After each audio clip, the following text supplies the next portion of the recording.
ने एक बार फिर ईरान युद्ध जल्द खत्म होने का दावा किया है। उन्होंने कहा कि ईरान ज्यादा देर तक टिक नहीं पाएगा। उधर हॉर्मुज में अमेरिका और इजराइल के जहाजों की एंट्री रोकने के लिए ईरान की संसद में बिल पेश किया गया है।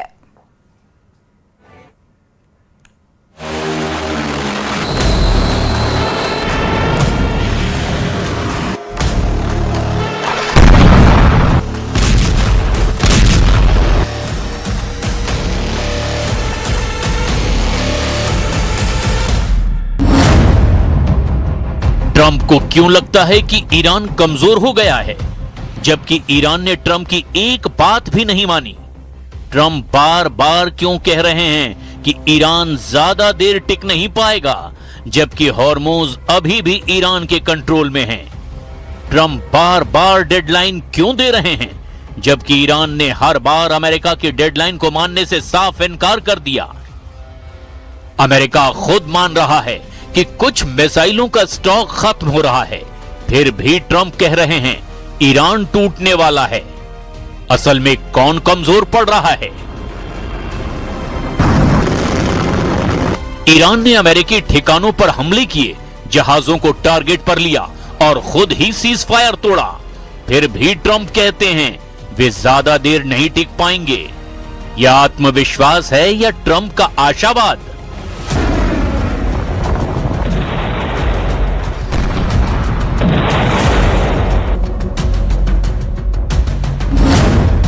ट्रंप का पूरा दावा सैन्य दबाव और आर्थिक नुकसान पर टिका है, लेकिन ईरान आज भी हॉर्मुज को अपना रेड लाइन बता रहा है। तो दबाव काम कर रहा है या नहीं? अगर ईरान सच में थक चुका है तो वो परमाणु मुद्दे पर रियायत क्यों नहीं दे रहा? ट्रंप की सबसे बड़ी डिमांड अभी भी अधूरी क्यों है? ट्रंप कहते हैं कि जंग जल्द खत्म हो जाएगी क्योंकि ईरान टिक नहीं पाएगा, लेकिन इतिहास देखें तो ईरान ने पहले भी लंबे दबाव झेले हैं। इस बार क्या अलग है? We had oil down to less than two in many places like Iowa. Oil was down to gasoline was down at numbers that people hadn't seen in years. $1.85, $1.95. So it passed Tuesday. I was in Iowa at a stop, and we had $1.95, another one $1.85 a gallon. And we'll see those days pretty soon again, based on everything I see, as soon as the war ends. And I think it's going to end pretty soon. I don't think they can go much longer. Yeah, please. Trump पिछले कई दिनों से एक ही संदेश बार बार दोहरा रहे हैं, deal करो या नतीजे भुगतो। लेकिन ईरान के प्रॉक्सी यमन के हूथियों ने तो सऊदी अरब पर हमला करके ट्रंप को सीधे संदेश दे दिया है कि अमेरिका का कोई साझेदार, कोई भी हमदर्द उसके आगे नहीं टिकेगा। डील अमेरिका और ईरान की होनी थी, लेकिन डील सऊदी अरब, तुर्की और पाकिस्तान में हो गई। ट्रंप बार बार कह रहे हैं ईरान जल्द टूट जाएगा, लेकिन हकीकत उल्टी हो गई।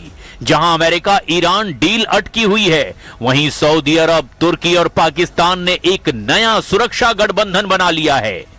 ये गठबंधन साफ संदेश दे रहा है कि मध्य पूर्व के देश अब सिर्फ अमेरिका के भरोसे नहीं रहना चाहते।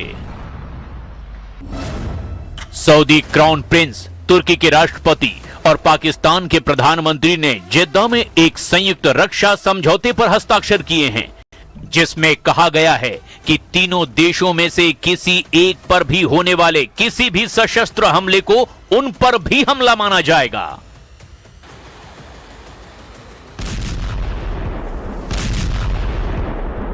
ईरान के प्रॉक्सी हूथियों ने सऊदी अरब पर हमला करके एक और बड़ा संदेश दे दिया। ट्रंप की धमकियों के बावजूद ईरान और उसके सहयोगी अभी भी मैदान में एक्टिव हैं, जबकि ट्रंप कह रहे हैं कि ईरान कमजोर पड़ गया है। लेकिन अगर ईरान सच में कमजोर होता तो उसके प्रॉक्सी सऊदी अरब जैसे अमेरिकी सहयोगियों पर हमला करने की हिम्मत कैसे करते? ट्रंप बार बार दावा कर रहे हैं कि सैन्य दबाव काम कर रहा है, लेकिन जमीनी हकीकत कहती है कि ईरान अभी भी हॉर्मुज को अपनी रेड लाइन मान रहा है। अमेरिका मिसाइल स्टॉक की कमी स्वीकार कर रहा है, फिर भी ट्रंप कह रहे हैं ईरान ज्यादा देर नहीं टिक पाएगा। ऐसे में सवाल ये है, असल में दबाव किस पर ज्यादा है?